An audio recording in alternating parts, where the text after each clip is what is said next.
गोटे जगह पानी नुहे सर 10टा एरिया पानी पूरा गुड़िकाल कुसुदा एपटे जामसुली चारियार का पानी एपटे आसीबो मयूरभंज पानी भी एठी पानी पांच छाले चाष हब आउ चांस नहीं हमर तोली तो नहीं तोली एकदम माने ए जो माने देखुचनी ये तोली अवस्था भी एठो आउनी डेंजर। जलका नदीर बन्या लोकंकु जेतिकी दुख देई नथिला तार अधिक दुख देला पळपा नदीर बन्या। ए पळपा नदी केवल वर्षा पानी रु ही आरंभ होता है और वर्षा पानी रु ही बन्या सृष्टि करिथाय। जो आपण ये तमाम चित्र देखुचंती ये होछि पळपा नदीर अवबाहिकार दृश्य। आपण को आखि जतिकी बाट पाउथिबो से पर्यंत ए पळपा नदीर पानी रो बन्या परिस्थिति सृष्टि होईछि। आ ए सब अंचल आपण देखुचंती केवल चाष जमी ही चाष जमी ए चाष जमी ऊपर ही बन्या पानी मारिकी रही जार दुख लोकंकु देई जाइछि आ चाषी माने तार दुर्दशा भोगुचंती। जेतेबेले किछि दिन पूर्व किछि मास पूर्व जेतेबेले वैज्ञानिक माने आकलन कले चलित वर्ष एलिनो आसीबो आ बन्या हबो नाही कि वर्षा हबो नाही चाषी माने बहु असुविधा सम्मुखीन हेबे वर्षा हबो नाही किंतु तार परवर्ती समय रे एलिनो कथा लोक भूली गले जे सामान्य वर्षा जेतेबेले हैला लोक माने चाष को भाबी कि तर तर चाष काम आरंभ करदेले किंतु चाष काम जा सरीछि कि नाही ए असराय कि दुई असरा वर्षा रे ए भली परिस्थिति सृष्टि होईछि जाफल जो माने चाष करथिले चाष संपूर्ण क्षतिग्रस्त होईछि। तबे आपण देखि पारुथे ए सब चित्र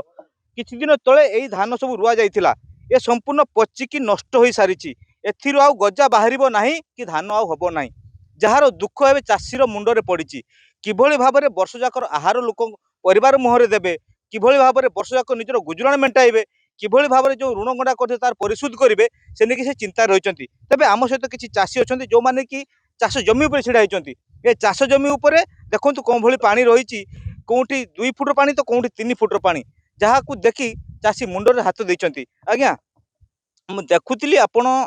मध्य देखौचंती मध्य ए सब गजा सब नष्ट होई धान तळी सब नष्ट होईछि एथरे धान हबो कि नाही एथिरे संपूर्ण नष्ट हो जाइए आज्ञा एथिरे धान हबो नाही तो 3-4 एकर जमीर चषा मु चाष करथिली 3 एकर खंड जमी रुआ होईछि माणे जमी रुआ होई नाही तळी भी मध्य संपूर्ण चली जाइछि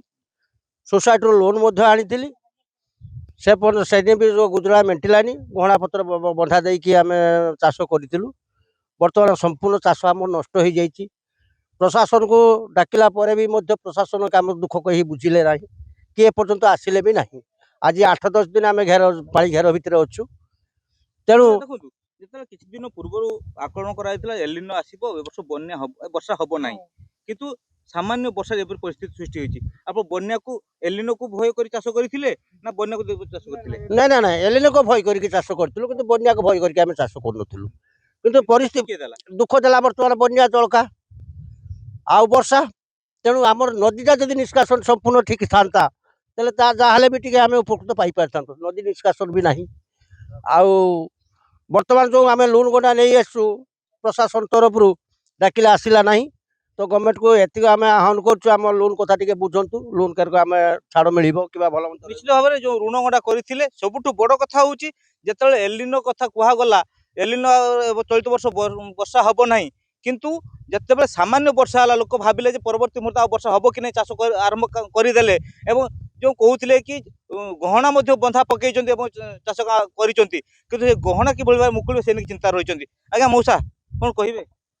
भाग चषा मु 5 एकर 6 एकर चाष करे चाषर परिस्थिति तो देखिले सब पचि जाइए तेणुक ये नदी आमर आम गहिर को पानी गुड़ीखाल पाखु आस जहाँकि पानी निष्कासनटा आमर ना तेणुक आम घर द्वार भी पानी पशिगला स्कूल पिला माने स्कूल भी जाइए रास्ता घाट बंद आ दया करिवे प्रशासन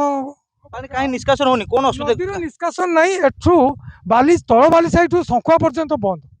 कौन कर बंद कर आपे बंद है नदी उच्चा ही जाइए आउ दल जाइए पूरा जाम कर दीजिए गेट सबुरे 3टा पुल अच्छी गोटे नाइकुड़ी पाखे गोटे आमर से बांसबणी पाखे यही 3टा पुल पानी जमा छाड़ू ना दल पूरा जाम कर रखी सब आसुच दुख आसुची जे किमिति आम ए परिवार प्रतिपोषण करूँ कि प्रकार आम तो चाष संपूर्ण भाव में चली जाइए वर्ष चाष कर कौन उपाय ना यही प्रकार अवस्था यही अवस्था आम प्रथम सरकार को निवेदन करूँ जे आमर नदी निष्कासन जहाँ व्यवस्था दल କେମିତି ଆପଣ ସଫା ହେବ, ଯାହାଫଳରେ ଆମେ ଆମର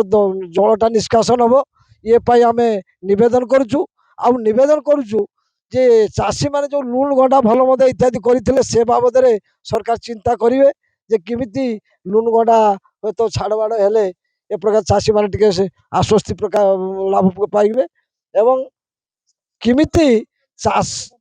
ପ୍ରଶାସନ ଆମ ସହିତ କେମିତି ଟିକେ ସହଯୋଗ କରିବେ, ଏଇପାଇଁ ଆମେ ମିଡ଼ିଆ ବନ୍ଧୁମାନଙ୍କୁ ମଧ୍ୟ ନିବେଦନ କରିବି, ସରକାରଙ୍କୁ ନିବେଦନ କରିବି ଯେ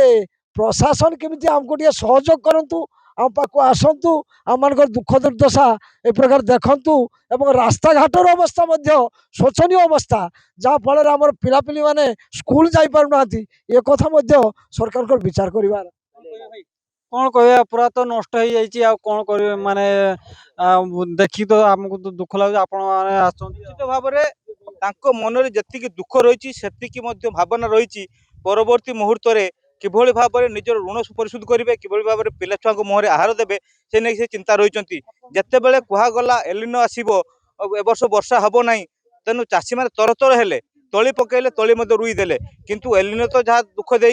ଦେବାର କଥା ତାହା ଦେଲା ନାହିଁ, କିନ୍ତୁ ତାର ଦୁଃଖ ଦେଲା ଚଳିତ ବର୍ଷ ବନ୍ୟା। ତେବେ ସବୁଠୁ ବଡ଼ କଥା ହେଉଛି ଯେ ବନ୍ୟା ପାଣି ଆସିଲା, ନଦୀର ବନ୍ୟା ଛାଡ଼ିଗଲା, କିନ୍ତୁ ତଳିଆ ଅଞ୍ଚଳ ପାଣି ଛାଡ଼ିଲା ନାହିଁ। ଏହାର ମୁଖ୍ୟ କାରଣ ହେଉଛି ଯେ ପାଣି ନିଷ୍କାସନ କୌଣସି ବ୍ୟବସ୍ଥା ନାହିଁ। ଏ ଯେଉଁ ପଳପଳା ନଦୀ କଥା କୁହାଯାଉଛି, ପଳପଳା ନଦୀରେ ଯେତିକି ପାଣି ଆସୁଛି ସେତିକି ନିଷ୍କାସନ ହେବାର କୌଣସି ବ୍ୟବସ୍ଥା ପ୍ରଶାସନ ତରଫରୁ କରାଗଲା ନାହିଁ। ସ୍ଥାନୀୟ ଅଞ୍ଚଳ ଲୋକ ବାରମ୍ବାର ଅଭିଯୋଗ କଲେ, ପ୍ରଶାସନ ପାଖକୁ ଗଲେ, ବିଭାଗୀୟ ଅଧିକାରୀଙ୍କ ପାଖକୁ ଗଲେ, ମୁଖ୍ୟମନ୍ତ୍ରୀ ଅଭିଯୋଗ ପ୍ରକୋଷ୍ଠକୁ ଗଲେ, ସବୁ ଜାଗାରେ ଅଭିଯୋଗ ଦେଲେ, କିନ୍ତୁ କେହି କର୍ଣ୍ଣପାତ କଲେ ନାହିଁ। ଯାହାର ପ୍ରତିଫଳିତ ଏହି ବନ୍ୟା ଅଞ୍ଚଳ ଦେଖୁଛନ୍ତି, ଚାଷ ଜମି ଉପରେ ପାଣି ମାଡ଼ିକି ରହିଛି। ତେବେ ପ୍ରଶାସନ এই ଚିତ୍ର ଦେଖିବା ପରେ, ଏ ଖବର ଦେଖିବା ପରେ ନିଶ୍ଚିତ କାର୍ଯ୍ୟକାରୀ କରିବେ ବୋଲି ସେମାନେ ଆଶା ବାନ୍ଧି ବସିଛନ୍ତି ସ୍ଥାନୀୟ ଅଞ୍ଚଳ ଲୋକେ। ବାଲେଶ୍ୱର ଜିଲ୍ଲା ବସ୍ତାରୁ ରଞ୍ଜନ କୁମାର ବେହେରା, କନକ ନ୍ୟୁଜ୍।